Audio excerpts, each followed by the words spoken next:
Di balik keterbatasan lahir keteguhan, kreativitas, dan semangat juang yang luar biasa.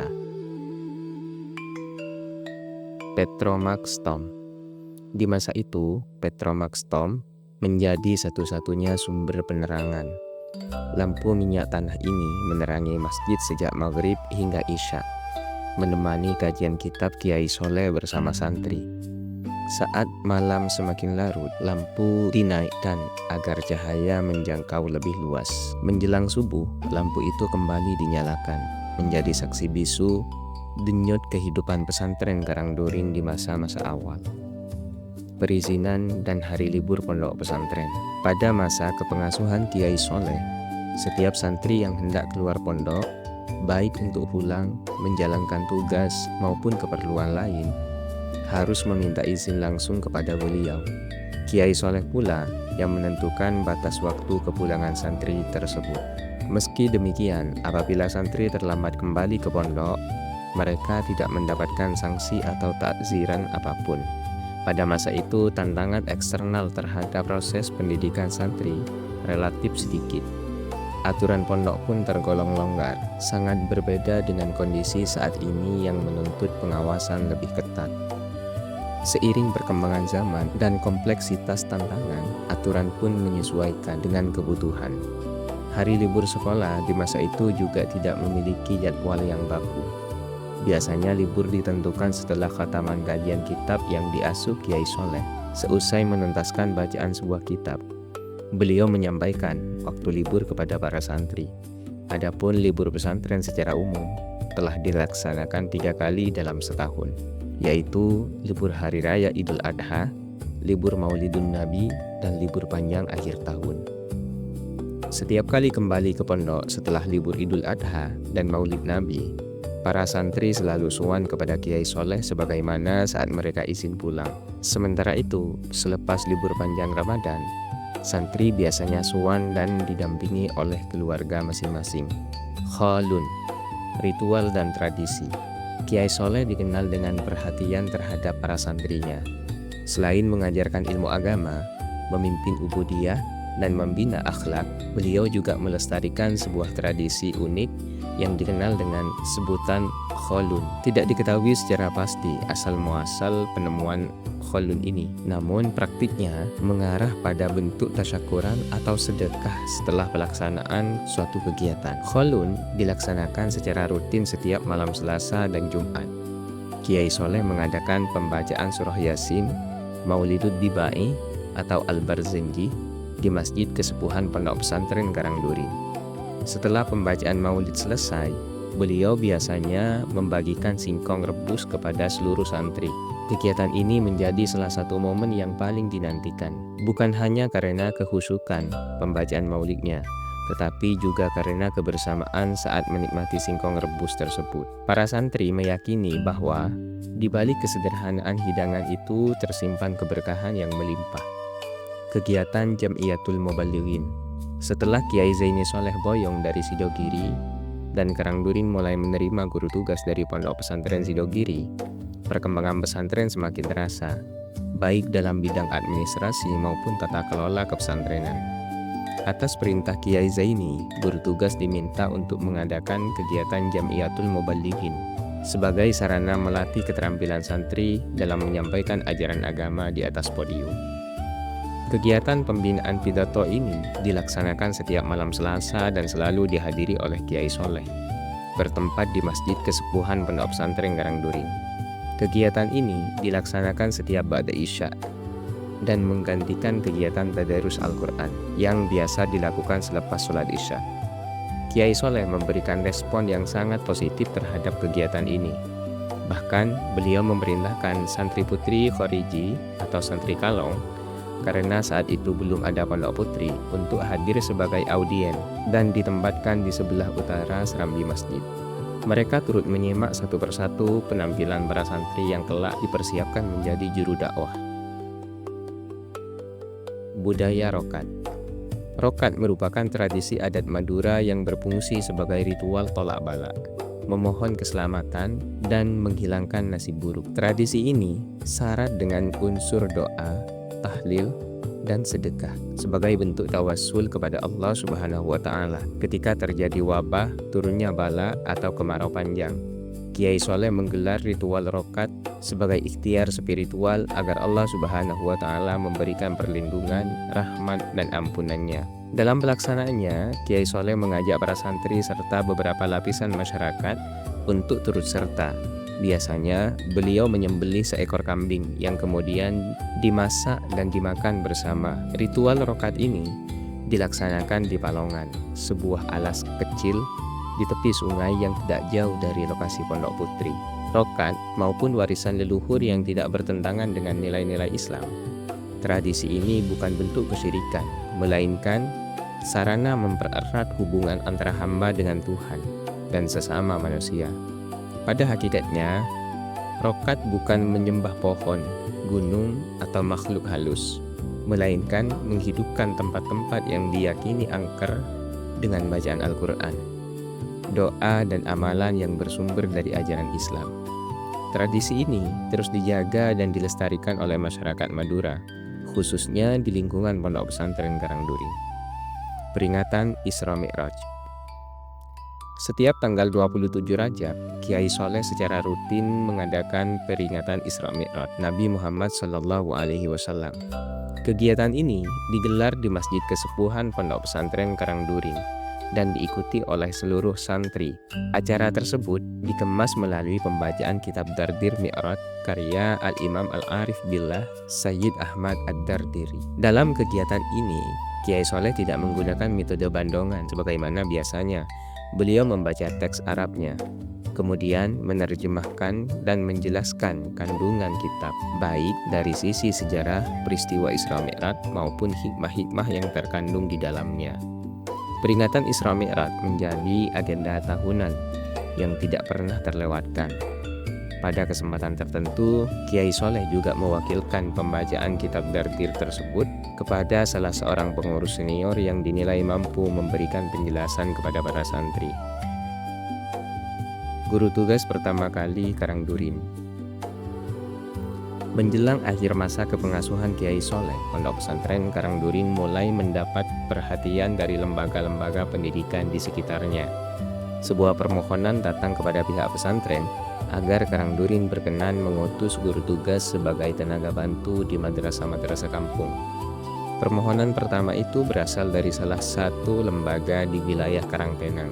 Pengurus Pondok Pesantren Karangduri kala itu merasa belum siap memenuhi permintaan tersebut. Mereka menilai bahwa santri-santri lulusan Karangduri belum ada yang benar-benar mumpuni untuk diutus sebagai tenaga pengajar. Keresahan itu kemudian sampai ke telinga Kiai Soleh.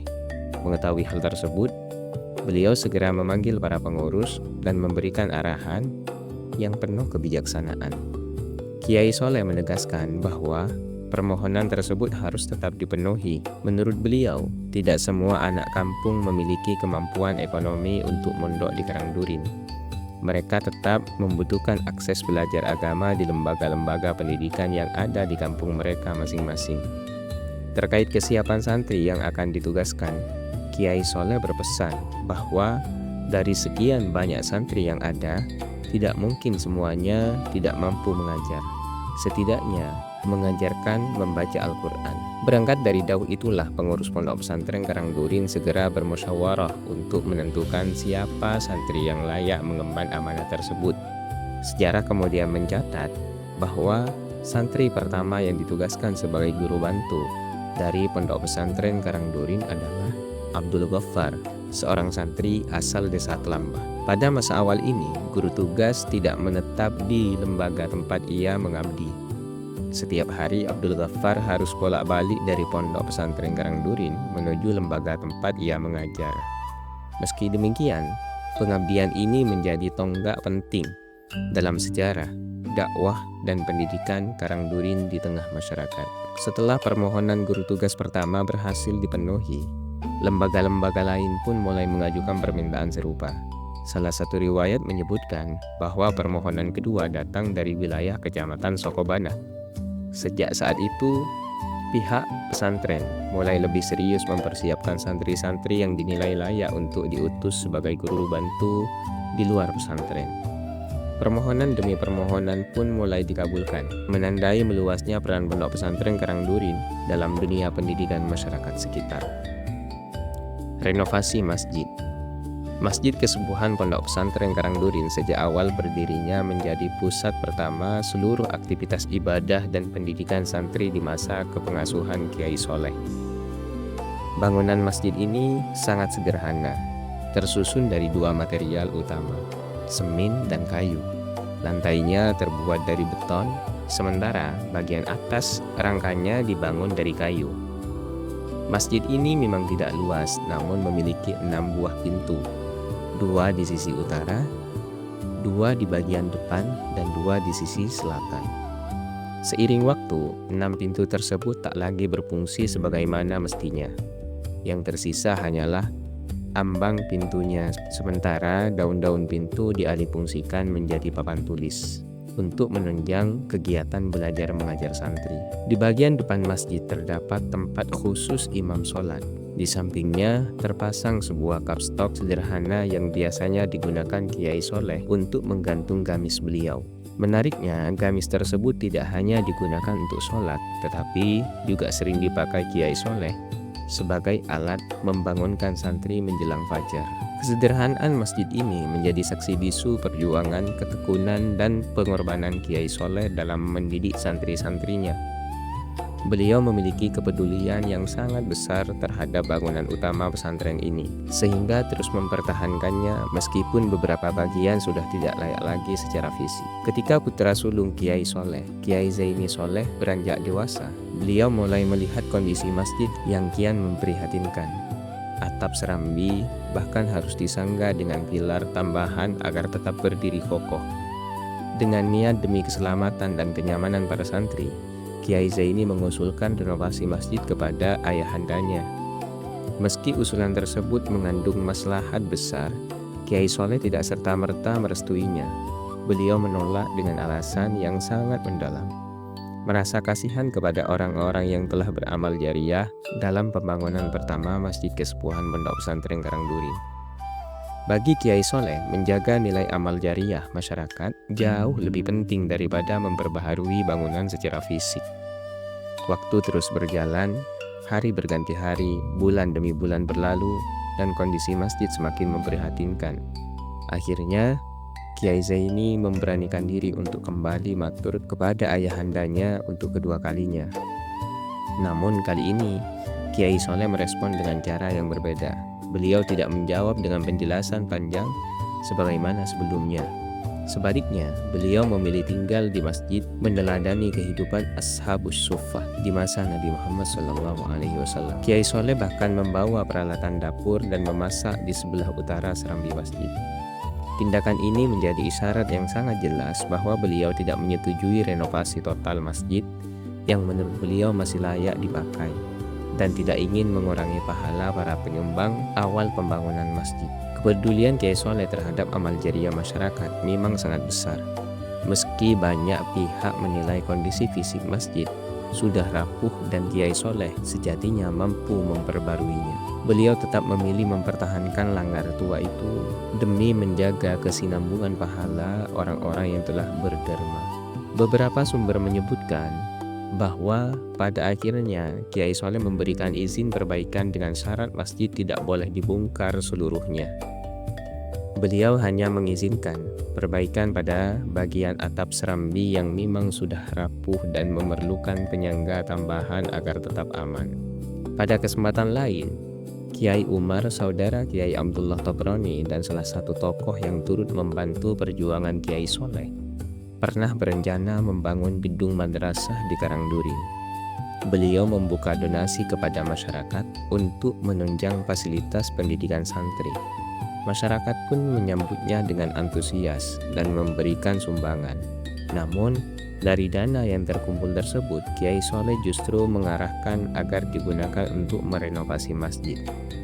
Pada masa kepengasuhan Kiai Soleh, Masjid Kesepuhan tidak hanya berfungsi sebagai tempat ibadah, tetapi juga menjadi pusat seluruh aktivitas santri, sekolah, ngaji kitab, hingga berbagai kegiatan keagamaan lainnya. Renovasi total masjid baru dapat dilakukan pada tahun 1999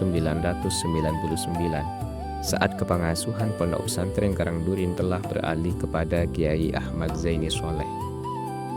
Kitab-kitab yang diajarkan Kiai Soleh. Sebagai seorang kiai yang tumbuh dan matang dalam tradisi keilmuan pesantren, Kiai Soleh Badruddin dikenal sangat konsisten dalam mengajarkan kitab-kitab turos kepada para santrinya. Kajian kitab kuning bukan sekedar rutinitas belajar, melainkan menjadi denyut nadi kehidupan intelektual Pondok Pesantren Karangdurin sejak masa awal berdirinya. Kitab-kitab yang beliau ajarkan mencakup berbagai disiplin ilmu, mulai dari tafsir, fikih, tasawuf, nahwu, hingga akhlak. Di antara kitab-kitab tersebut ada Tafsir Jalalain karya Imam Jalaluddin Al-Mahalli dan Imam Jalaluddin As-Suyuti yang menjadi salah satu kitab paling sering beliau baca dan diulang-ulang hingga khatam berkali-kali. Kitab ini bahkan disebut-sebut sebagai wiridan ilmiah Kiai Soleh selama mengasuh Karangdurin. Dalam bidang fikih, Kiai Soleh mengerjakan matan takrib karya Abi Suja beserta syarahnya Fathul Qorib karya Syekh Muhammad bin Qasim Al-Ghazi. Kitab fikih lanjutan yang tak kalah penting adalah Fathul Mu'in dan Irsyadul Ibad karya Syekh Zainuddin bin Abdul Aziz Al-Maliwari yang menjadi rujukan utama dalam pembentukan pemahaman hukum Islam para santri. Untuk memperdalam fikih mazhab Imam Syafi'i, beliau juga mengajarkan Minhajul Qawim karya Syekh Syihabuddin Ahmad bin Hajar Al-Haytami. Sementara dalam ranah tasawuf dan pembinaan spiritual, Kiai Soleh membacakan Minhajul Abidin karya Hujjatul Islam Imam Al-Ghazali, kitab yang mengajak santri menata niat, membersihkan hati, dan menempuh jalan ibadah dengan kesadaran ruhani. Kitab-kitab dasar akhlak dan ibadah seperti Sulamut Taufik karya Imam Abdullah bin Husain bin Tahir Ba'alawi dan Safinatun Najah karya Syekh Salim bin Samir Al-Hadrami juga menjadi bagian penting dalam kurikulum pesantren. Sedangkan dalam bidang ilmu alat, Kiai Soleh mengajarkan matan Ajrumiyah, Kafrawi, Nagam Alfiyah Ibnu Malik, serta Syarah Ibnu Aqil sebagai pondasi nahwu dan sorok para santri. Tak ketinggalan kitab nasihat dan mau'idhah seperti Durratun Nasihin karya Syekh Utsman bin Hasan bin Ahmad Asy-Syakir Al-Khawbawi juga dibacakan untuk menanamkan kepekaan hati dan kesadaran moral santri.